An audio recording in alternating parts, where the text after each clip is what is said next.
So we divs or what, babe? Proper divs, babe. Coming up the wrong side. So we've just realised we've come the wrong way because it's actually there as opposed to up the other side. So down we go and back up the other way.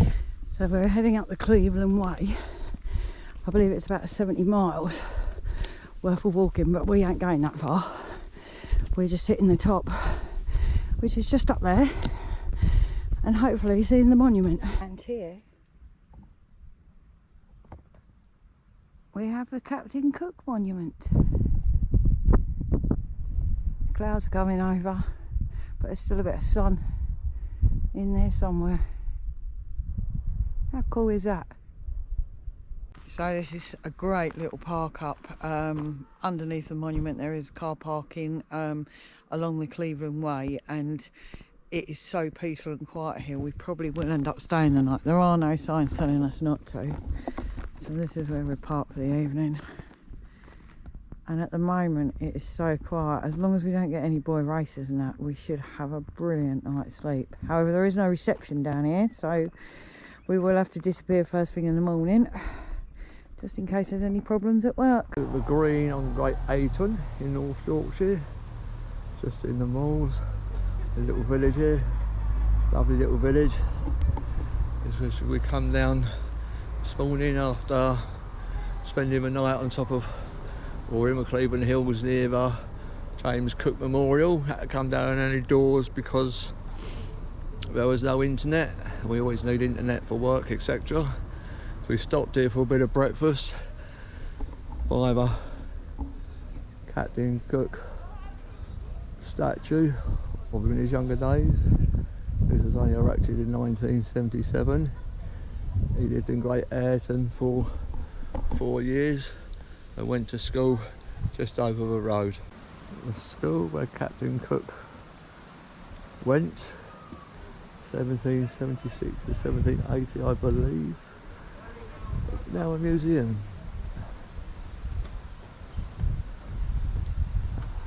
Unfortunately it's shut today on a Tuesday, which is kind of ironic because it's Tuesday today. It's finally in Northumbria. Hey, we made it. Anyway, we've parked up here. You could stay here the night. It's £10 for the night. There's a couple of other vans here as well. Very quiet, I have to say. And this is our views. It's a bit dull this morning. Didn't expect it to be so dull. I thought we'd still have a bit more sun, but no. So, thanks, start with so.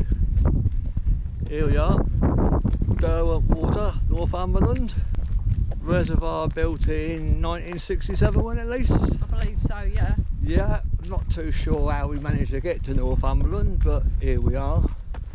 Long drive up from, where did we drive up from? North Yorkshire, wasn't it? Yeah. Been working most of the day, we just doing a bit, paying our taxes. Yeah, had to be done. Decided to come out for a stroll. Us being us, thought we'd do a quick lap of the lake.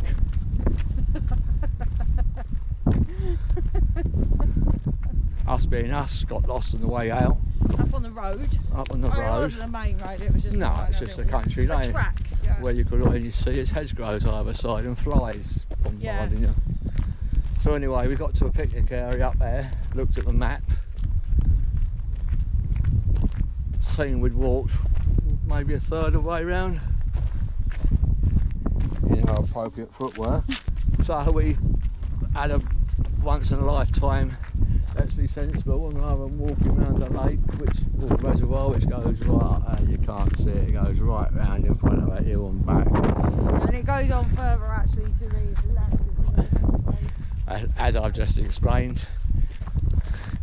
Oh, sorry. I've explained in 4 words what Lise can do in, well, half a book. So we decided to walk back. Nice. However, we've got a nice path going back now, so we can't complain. Yeah. I don't even think you got it on us either, so it's probably looking up at the thing at the moment. Up at what? Up at the sky. Up at the thing. This is what I have to deal with. I don't think you've got it on us. It's probably looking up at the thing. It's up at the sky. It was up at the sky. If I say... You guarantee, right, you look at that later, you will see that was up at the sky. If I say what is a sky, I'm being nasty, or what is a thing, I'm being nasty and aggressive. I've got to work out what the thing is. It's up at the thing, and this is basically my life.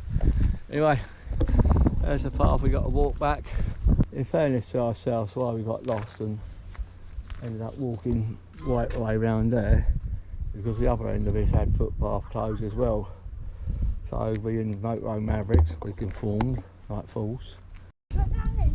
Now she's been bit, bastards. So on the way back, there was one of these signs on the front there, and we conformed, but we're not conforming on the way back. No idea why the footpath's broken. I can't say it's ground nesting birds, because no ground nesting bird will ever nest in the middle of a path. And if it's maintenance or something, well, they should have put a sign up by the car park telling us the car path closed. And that's my reckoning. £10 a night, not bad at all, and there is someone who comes round just to check and make sure that you've paid your £10 and gives you advice on the gate and all that. So, but yeah, lovely little area, lovely and quiet. We've been here 2 nights, probably moving on today because we have got to fill up with some water, and we may be going on a campsite because I've got loads of bloody washing to do. Anyway, we will see. So we've pulled onto this site now, and here is our parking spot. Just there, our camping spot for the evening. It does have electric if you want it. We've gone without because our inverter's working really well in the sun.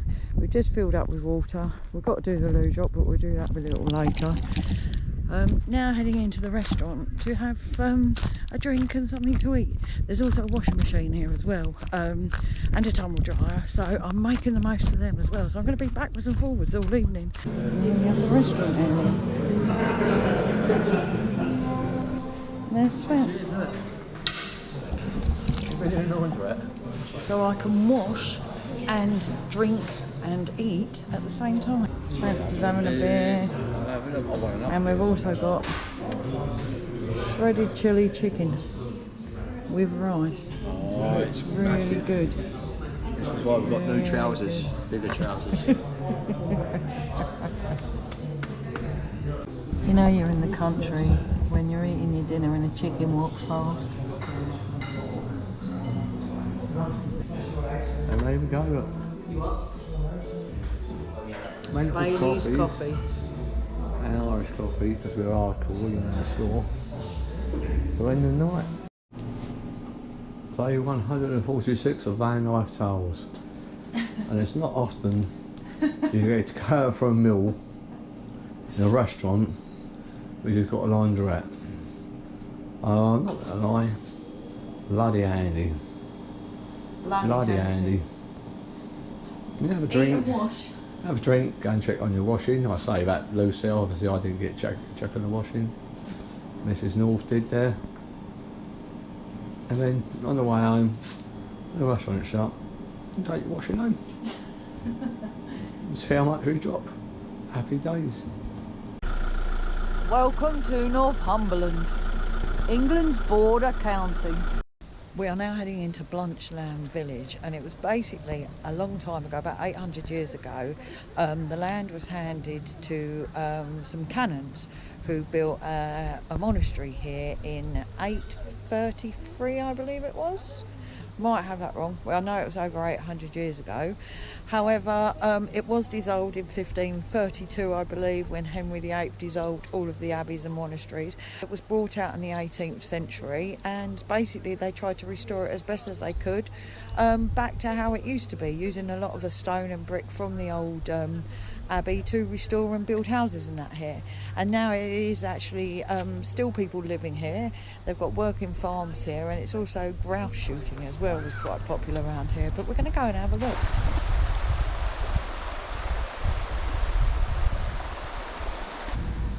We have the old gatehouse, and here we have the old abbey. The abbey.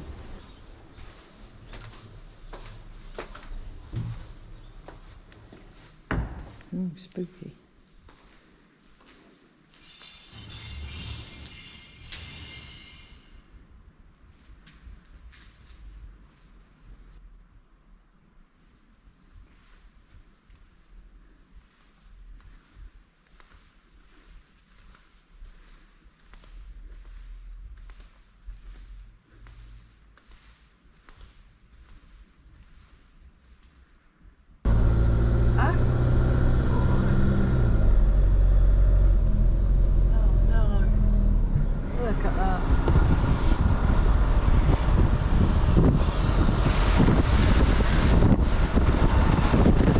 So we have come to Malton, which is right at the top end of Northumberland. It's basically a, I'm not even going to say Neolithic because I think it dates back even further than that, but it's an old settlement. There's not much here, but there's obviously the grounds and that where it was and everything else. And they've got a little house here that they've rebuilt, trying to structure it on what they used to live in. So yeah, we've got a park here for the evening. It's a lovely little car park and lovely and quiet too. There is a main road just the other side, but it doesn't sound that busy. And this is a replica of what a henge would have looked like back in the day. So a henge is an open air circular temple. Didn't know that, to be fair. Pretty cool place, certainly somewhere we didn't think we'd be visiting. Until we arrived here earlier, to be fair. We were on our way up, we thought we'd get some LPG, there's a station just down the road, and then this come up. So yeah, it's on search for sites. Pretty nice place, I do have to say. Lovely little walk, not very long, but really nice. Well worth an hour's stopover if you can. Beautiful sunset this evening in Malton. Right up near the borders. So as said last night, we are in Malton. Get that correct. Hopefully that's correct. Obviously my pronunciation is crap with a lot of things. And we're actually at an area where the landscape surrounding this area is rich in archaeology, and some of it dates back to over 10,000 years ago. So we're going to go in and have a proper look now where it's a bit lighter.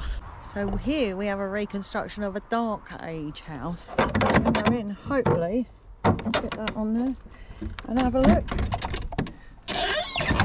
Hopefully there's no spooks in here to scare me. And hopefully we'll get a better view today as what we did yesterday, because it was rather dark. Oh, that's a lot better. They were never very big back in the day.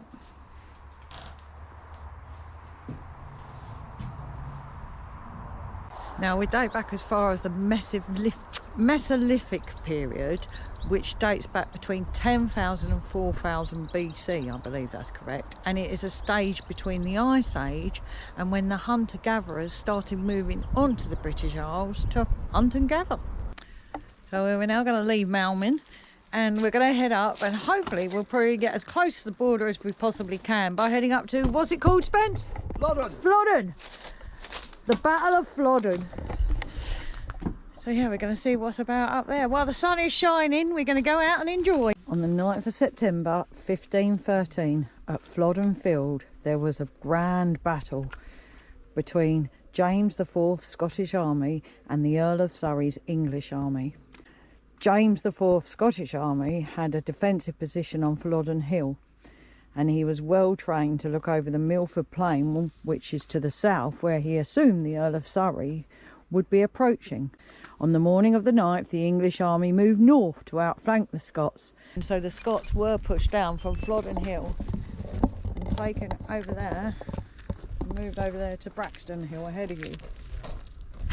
Now during this battle, 10,000 Scots died and an estimated 4,000 Englishmen. So here we have the Battle of Flodden Visitor Centre. It's probably the world's smallest visitor centre. They couldn't afford a big visitor centre like some places have, and this was a lot more affordable. Oh bless them. Pretty cool. Here we have all the details. That's all I need.